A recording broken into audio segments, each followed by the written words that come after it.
Stuff.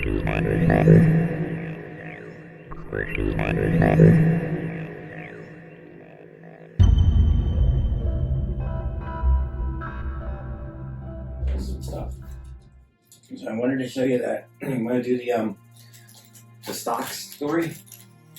Get that heavy one out of the way. Oh yeah. Okay, so here's another story. So in that book about the upside down straitjacket, Novak.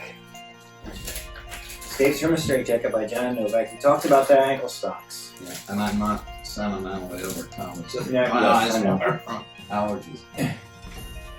You're not allergic to dogs, right? No. Here's the stocks, and it's basically the worst part about doing the upside down straitjacket, other than the legal crap, is how to get your feet secured to the crane so you're not freaking out the entire time you're being raised up because you're in pain, and also how to make the ending not anticlimactic. Because I used to do this rigging where I was tied, and then you're coming down, everybody's applauding. Hang on. Hold on to your applause while they untie me so I can stand up and bow. Yeah. So then I use these gravity boots that you use for, exercising, and I got a big hunk of pipe, and I made it with the chain coming up in a triangular shape and secured up there. So no matter what, it wouldn't kink up and it would twist. Right. So I wouldn't be twisting upside down. And even though you're hooked like that, that's still hairy. When you look up and you're 100 feet in the air, and all you see is your feet with two little metal hooks. I did have a safety line, but it would.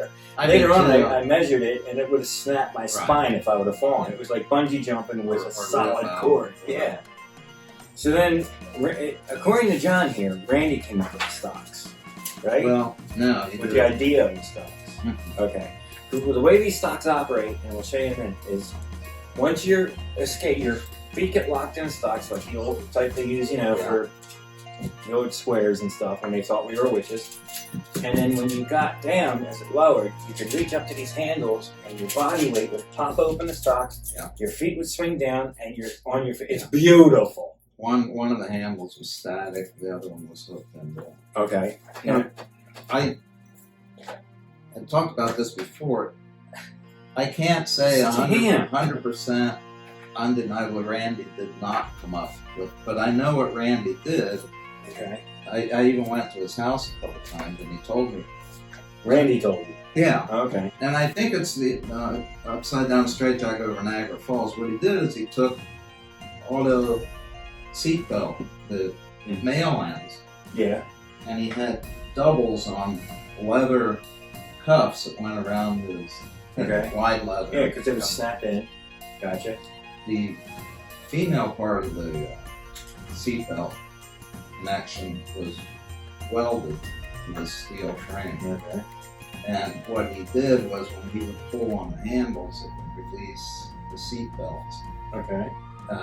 So in a manner of speaking, principally it was the same. Because I thought, in reading this, he didn't give you a description of the inner workings, but it sounded to me like it would be like a cotter pin on a spring, and you would pull it, and it would come out, and then that's how it would flip. And you could, he did, if you can find a video clip of that straitjacket escape from Niagara Falls. I do have pictures of it, yeah. And you're right. Initially, I thought that it was. So he showed you that, and then you came up with these, or you came up with these and told him about it. I'm not even sure if he showed me those. Or he described. Yeah, the best thing I ever got from Randy was the real way to do the transport chains. Okay. Siberian chains. Right.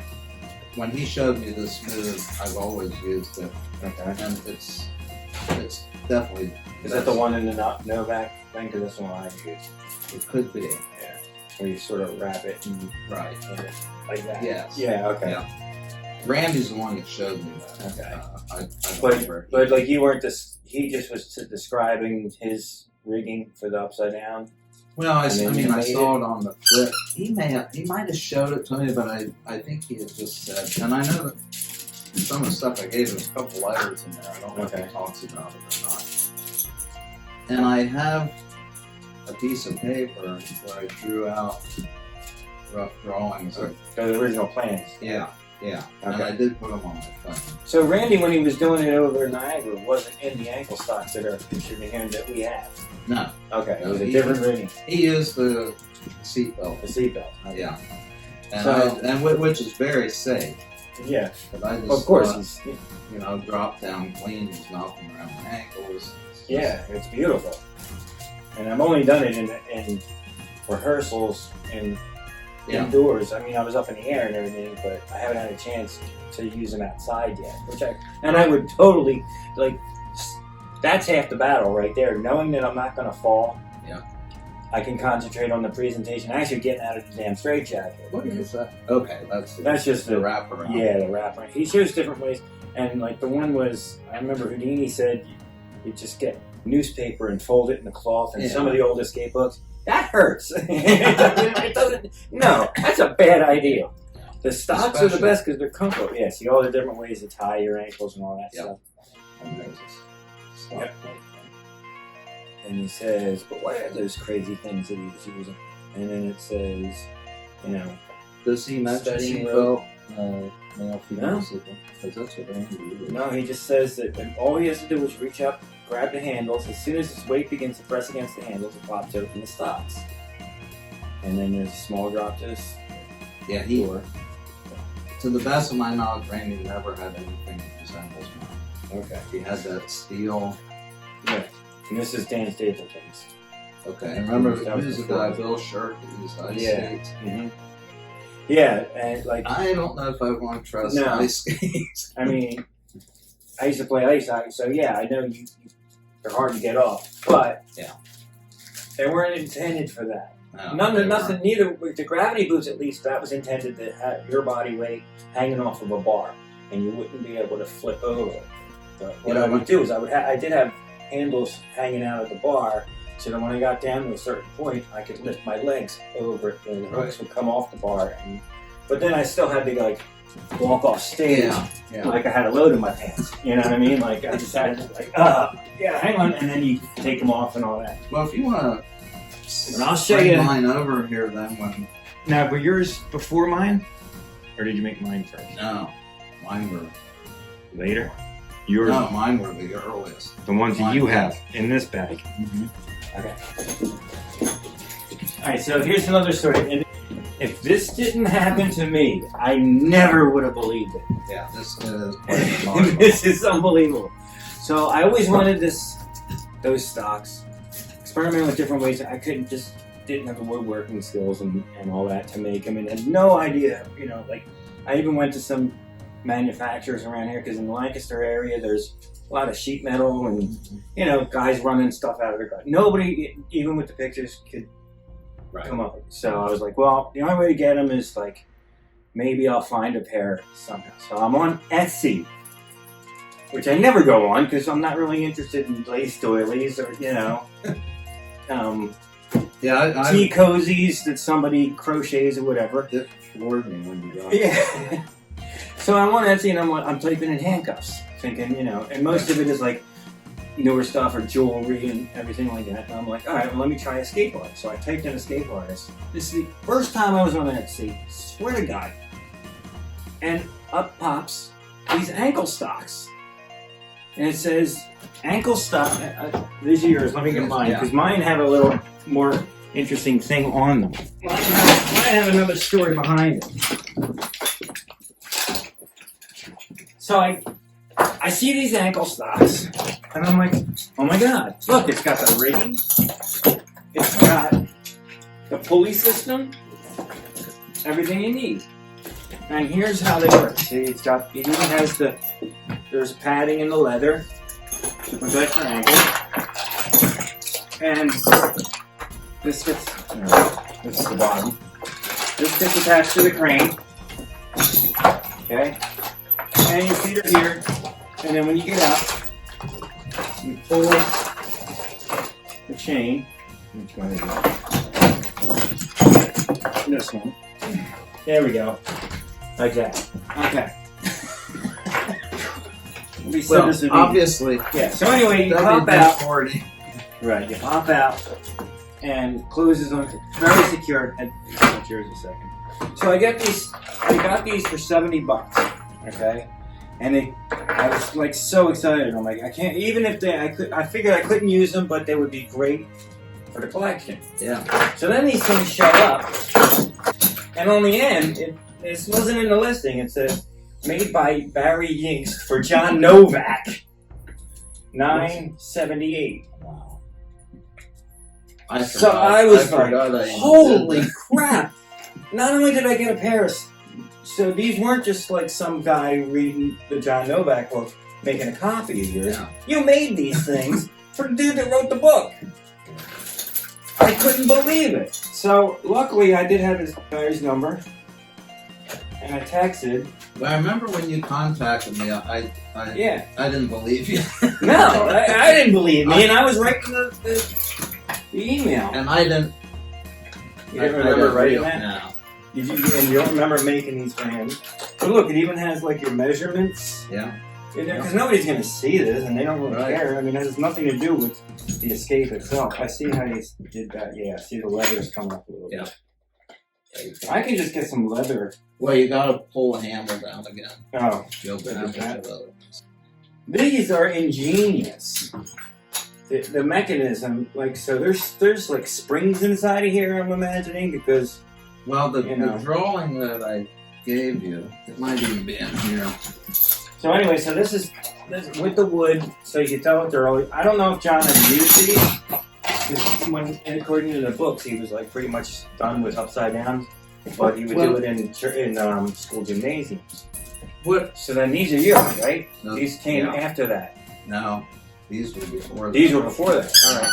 Yeah. I mean, damn. Well, I had other people other than John that wanted me to make stocks for I it. can't imagine. And because of the liability factor, I thought, I'm not making these for anybody. And John and I became good friends, close friends, even though we never met in person.